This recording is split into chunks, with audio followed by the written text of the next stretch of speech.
Germany, building back sustainably after a flood. After deadly flash flooding devastated villages in Germany's Ahr Valley, many residents are hoping to return. But experts say there needs to be a fundamental change in how we build in areas at risk of floods. Alfred Sebastian surveys the space that used to be his kitchen. There's no floor, the walls are stripped bare, and the only appliances to be seen are hardware tools and structural drying machines. This is what's left after the catastrophic floods that swept through Dernau, his village in the Ahr Valley, western Germany, in mid-July.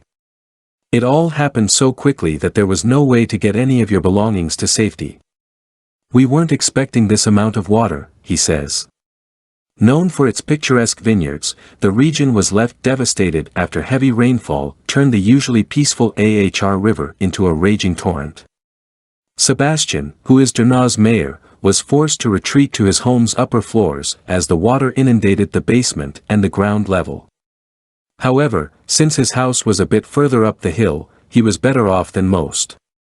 More than 130 people in the valley died and 17,000 others are grappling with damaged homes or lost belongings. In Dernau itself, 400 of the town's 500 houses are now uninhabitable, according to Sebastian. These residents are now facing questions such as whether to relocate, or whether to stay and live with the potential flood risk. There are people who have already sold their house because they can't cope with the sound of rain, Sebastian says.